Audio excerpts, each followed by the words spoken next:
Hey everybody, what is up? Welcome to another Paragon guide video. This time we're taking a look at Murdock in Monolith. I'm going to give you guys how to play him, how to build him for insane damage, so that you can carry your team almost 1v5. Because, I mean, that's kind of what it's like, as long as you have a good team that peels for you and takes the damage for you. That way you can just start dishing out just incredible crits. It's ridiculous, as you can probably see. First, let's talk basics. Murdock is a ranger. He is a slaughterhouse in terms of basic attacking, and his ultimate reaches across the map, has a very fast attack speed, pierces pretty much anything in all armor, all walls, and is your worst nightmare if you are low on health and within the vicinity of enemy minions or wards or anything that allows you to be seen.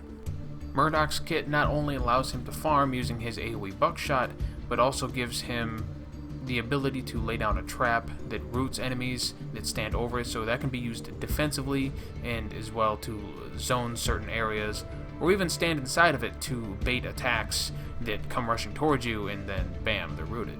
He also has the ability to push people backwards, not only one person but many, as long as they're all clumped together.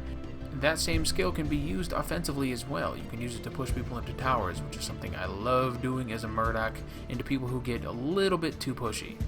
So where do you want to play Murdock? Well, for the most part, you're going to take him right lane with your support. But I also find some success taking him into the off lane.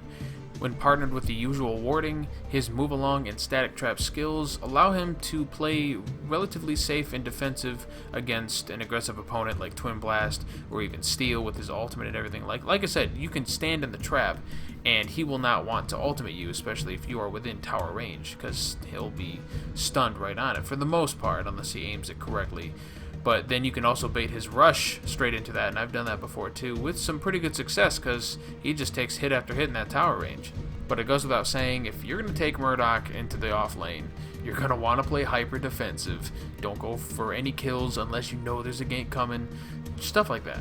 Plus, you get your ultimate early, which gives you that really nice early global presence, and the enemy team might even play a little bit more defensive because of that.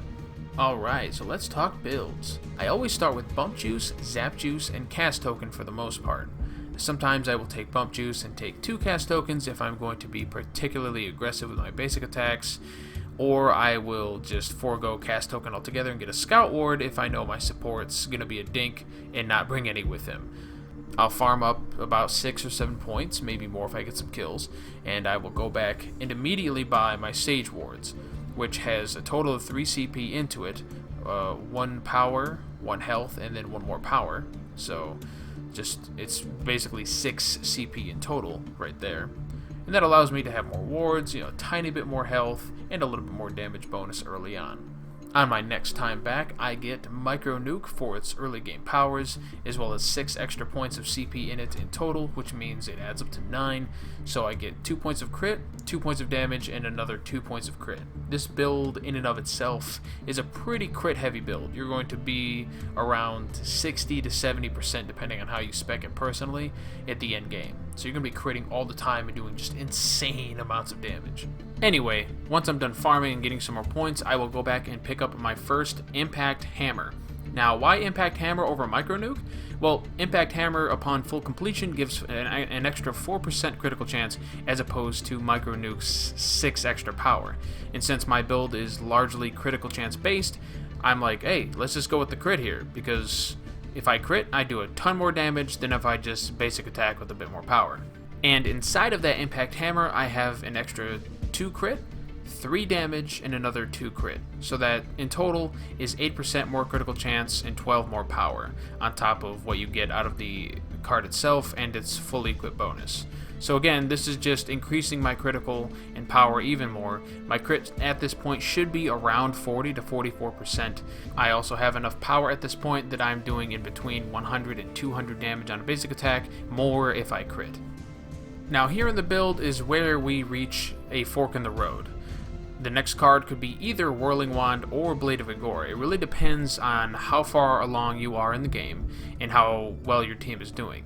Sometimes I will go Whirling Wand just for that extra DPS when I know I'm in a position where I don't have the luxury of saving up 3 or more extra CP to get the damage bonus off of Blade of Agora, because once you hit that damage bonus and finish Blade of Agora, you're pretty much sitting pretty. You're going to be hitting like an absolute truck, like an absolute monster. Nobody's going to want to tango with you, and you'll be able to tank down almost everybody 1v1. Like, that's how strong this is. On the other hand, if you're struggling to get a lot of farm, or say you're dying a lot, or your team's not doing very well, it may be a better idea to just increase your DPS overall and get the Whirling Wand, so that you're still eking out more damage slowly over time, and instead of having to wait a long time with no damage boosts, as you're patiently waiting to fill out Blade of Agora.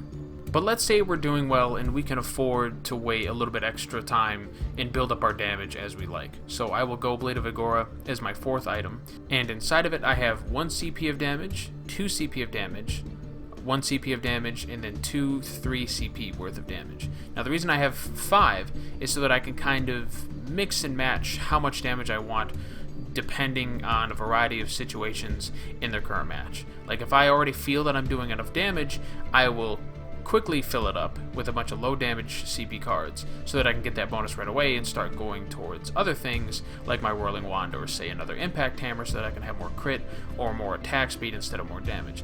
I don't like my builds to be so rigid to the point where I can't experiment and kind of play against the enemy team. Like, if I need more attack speed, I can do that. If I need more damage, I can do that too with this build. I even have 6 upgrade cards set aside outside of being tied to equipment to further reinforce this idea. So I've got 1 CP minor cast, followed by 2 CP strike, another 2 CP wound for crit chance, and then 3 CP major cast, 3 CP major wound, and then a 4 CP vicious kinetic. So I have a bunch of extra cards ranging from 1 to 4 CP in damage, crit, and attack speed, so that I have even more variability in how I can build myself to 60 CP endgame. Now, you totally don't have to do this. This is just like a personal thing that I do, because for the longest time when I was playing Legacy, I never linked any cards to my equipment cards. I always played things off the cuff. Like, I would have 6 to 8 equipment cards and then just a bunch of upgrade cards that weren't linked to anything. And then I would try to sort it out on the fly, and most of the time I'd do a pretty good job of getting within the 60 limit and getting it all to fit in. You know, sometimes I'd miss 1 or 2 CP. But, if, you know, for the most part it worked for me, so this is kind of like my own compromise. I've got my main build with the main amount of points, where if I still added it all up, it probably equals 60, but just in case I want to swap things out for whatever reason, I can do that. And in case of future guide videos, which I probably will do for a variety of heroes, you'll probably see this type of thing in those builds as well. I just won't cover them as much because I'm telling you now.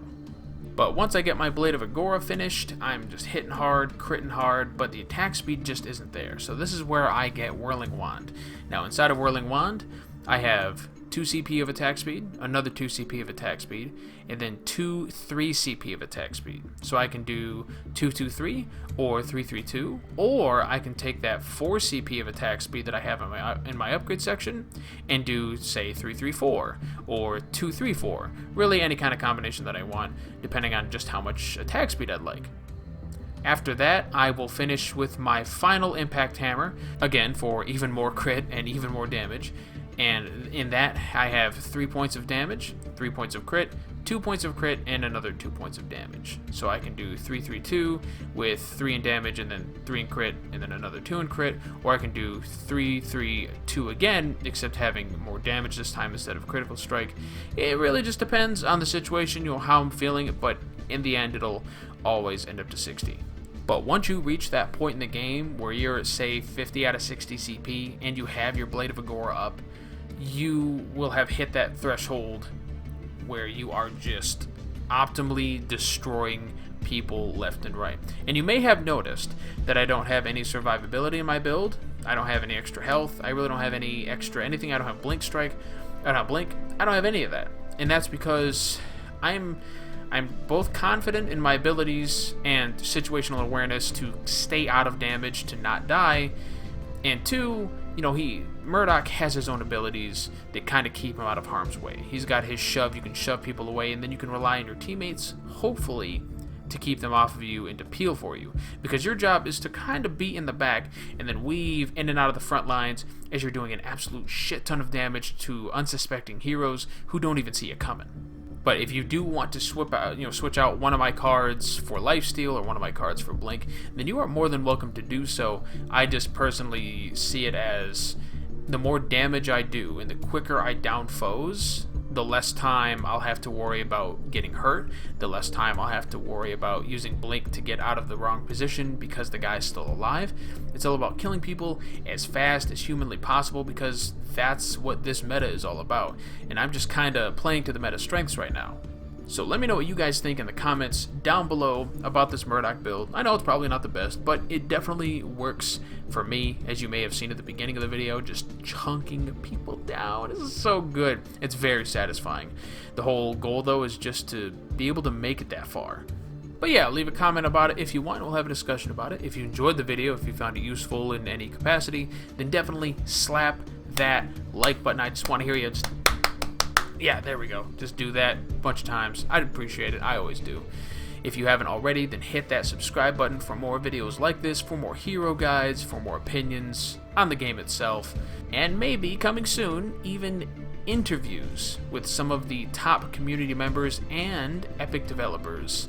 1-on-1 or 2v1, depending on if my friend is available. So look forward to that. I'm hoping to get that started soon. Thank you very much for watching. I greatly appreciate your viewership and continued support, and I will catch you next time.